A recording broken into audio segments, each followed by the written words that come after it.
Welcome back, everyone. Great to have you with us as we dive into another interesting topic, trying to filter out the key insights for you. Today, it's all about Tesla, the electric car maker that shapes so much of the conversation. Yeah, absolutely. We've looked at some recent news articles and a business podcast, and they're both digging into the challenges Tesla's facing right now. So our goal today is basically to get a handle on the main factors behind this shifting perception of Tesla and, well, its current performance. Yeah, it paints a really quite remarkable picture. On one hand, we've got these concrete numbers suggesting, a bit of a slowdown. Yeah. But then on the other hand, you see these market reactions that seem to be operating on a completely different level almost. Okay, so let's start with the facts, the hard numbers. Yeah. Between January and March this year, Tesla's global vehicle sales dropped by a pretty significant 13%. Yeah, that's not insignificant. No. And what's even more striking, I think, is the decline in Germany. That's traditionally been a strong market, right? But sales there dropped 62%. 62? Wow. That's huge. Really alarming figures. It really is. And maybe the most surprising part, these results were actually worse than even the most pessimistic expert forecasts. So that definitely signals some kind of shift in demand, no question. But what's really causing some head-scratching is the stock market reaction. Exactly. Despite these pretty rough sales figures, Tesla's stock price actually went up. And the reason? Speculation that Elon Musk might be ending his advisory role with Donald Trump. Which is just bizarre, isn't it? You'd expect bad sales to hit the stock price hard. Totally paradoxical. Instead, investors react positively to essentially personnel rumors. So it immediately makes you ask, how important is the brand itself in all this?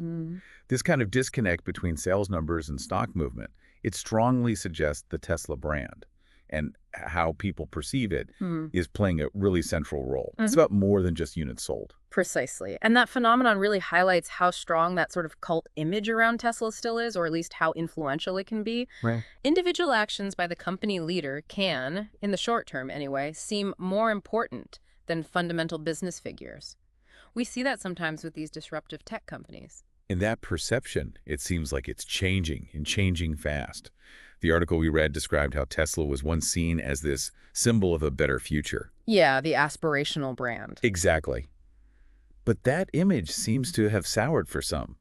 It even mentioned the phrase shame on wheels being used. Oof, that's strong language. It really shows how quickly public opinion can shift, doesn't it? The speed is certainly notable. I mean, there have been criticisms of Tesla before, right? Things about production processes, maybe vehicle quality issues. Sure, for years. But this current wave of negative perception, which seems really focused on Elon Musk personally, feels like it's reached a new level somehow. And that's something the business podcast picked up on, too. The core question they were asking was, basically, is Elon Musk actively damaging the Tesla brand right now? A key question, yeah. And, well, you can't ignore the protests happening outside Tesla centers. People shouting slogans like Elon Musk must go, or even, don't buy swastika cars.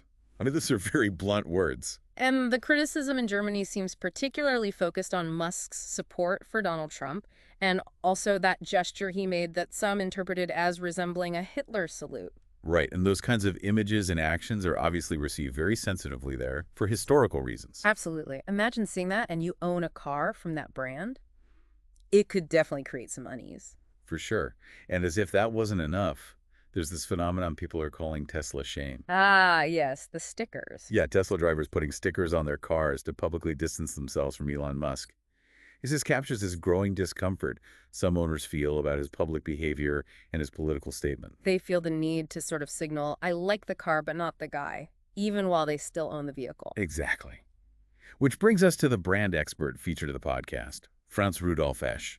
Right, his perspective was interesting. He pointed out that while it's not unheard of for CEOs to damage a brand through their statements or decisions, it happened. The scale of it, in this case, seems pretty unusual. He described Musk's transformation from what he called a model entrepreneur into more of a bad boy figure and the negative impact that's having. And Esch went even further, didn't he? Oh. He was extremely critical of Musk advising people in Germany to vote for the AfD party. Yeah, he called that a massive overstep, a major boundary violation in his view. And his conclusion from that was pretty stark. He said he absolutely couldn't recommend Tesla vehicles anymore. Coming from a recognized brand expert, that's a damning assessment. It really underscores the idea that Right now, the Tesla brand is incredibly tightly linked to Elon Musk, the person. His actions, his words, they seem to have a direct line to how the brand is perceived. Yeah. And the fascinating question becomes, can Tesla manage to disentangle itself from that strong personal connection if it needs to? It's truly remarkable when you think about how Tesla got so popular in the first place. Remember, they did very little traditional advertising initially. That's right. It was all buzz, word of mouth. And that popularity seemed heavily tied to the vision and, yes, to Elon Musk as this sort of charismatic figurehead. I recall reports back then when his visits to, like, the German Federal Ministry for Economic Affairs were treated like major events. Did he celebrate it? Yeah. Tesla really knew how to spin a compelling story, especially for people who saw themselves as pioneers, as innovators. Musk was kind of the leader of that movement. Exactly. Esch used the word seductive to describe the narrative Tesla created. It was very appealing, especially to that innovator crowd. It was a story of progress, a better future, and Musk really embodied that drive. And it's also interesting, isn't it, that the brand stayed popular for so long, even though there was criticism of the company emerging years ago. Things like production delays, quality control issues. Yeah, those issues were definitely there. So why didn't that seem to hurt the image as much as what's happening now? Well, one possible explanation is that the earlier criticisms were maybe seen as more operational, focused on the nuts and bolts of building and delivering cars.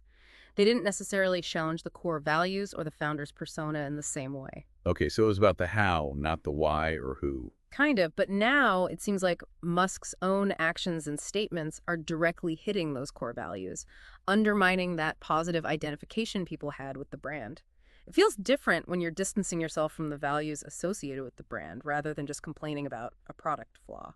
That makes sense. But interestingly, there are also other voices, different perspectives out there. In some online discussions around these articles, for example, people express skepticism about the reports of widespread anti-Tesla vandalism. Oh, really? What was the argument? Well, they pointed out that Teslas are covered in cameras, right? But there's apparently a lack of clear video evidence for many of these alleged incidents. That is a fair point. It leaves room for speculation, doesn't it? Without clear proof, it's hard to verify or debunk those claims definitively. And some people even floated the theory that maybe some incidents were staged, for attention or maybe even insurance fraud. Well, that's certainly a possibility, I suppose. Hard to know for sure. And then there were comments pointing out that despite everything, Tesla is still going to be a major player in the EV market. One prediction mentioned was that Tesla would likely remain the second biggest global EV maker, just behind BYD. Right, that's the quantitative view. Even if sales are down in some regions, it doesn't necessarily spell doom for the company globally. The market dynamics are complex, and Tesla still has a strong foothold in many places. Someone even claimed that in March, Tesla sold more pure electric cars in China than VW and other European manufacturers combined sold in all of Europe. Wow, if that's accurate, that really paints a different picture, doesn't it? It does. The Chinese market is obviously enormous and has its own dynamics. If Tesla is still performing that strongly there, it would certainly put the European slowdown into a different global context. It's a critical growth market. Okay, so let's try to wrap this up. We're seeing clearly declining sales figures, especially in Europe. But weirdly, a positive stock reaction linked to speculation about Elon Musk. Right, the paradox. At the same time, there's this significant shift in public perception. Tesla moving from being this beacon of hope to something much more polarizing, very much tied to Musk himself. His actions are drawing increasing criticism and seem to be hurting the brand. Definitely seems that way. But then you have these alternative views suggesting Tesla's still a global heavyweight, and maybe the reports of negativity and vandalism aren't the full story. Exactly. It's a complex mix. The sales numbers are a worry, no doubt. But you can't ignore the brand's underlying strength, perhaps, and its global positioning. The key question right now seems to be how much this negative perception, so tied to Musk, will actually impact Tesla's long-term performance. Will the brand prove resilient enough? That's the multi-billion-dollar question, isn't it? Which leads us to our final thought for you, our listeners. Based on everything we've discussed, what do you think is the most critical factor for Tesla's future success or failure? Is it purely about sales numbers? Is it the brand perception? Is it Elon Musk's actions? Or some combination? Or maybe there are other elements we haven't even touched on much today that could play a major role. We encourage you to think about these dynamics, not just for Tesla, but for the broader auto industry and how leadership impacts brand loyalty in general. Thanks so much for tuning in.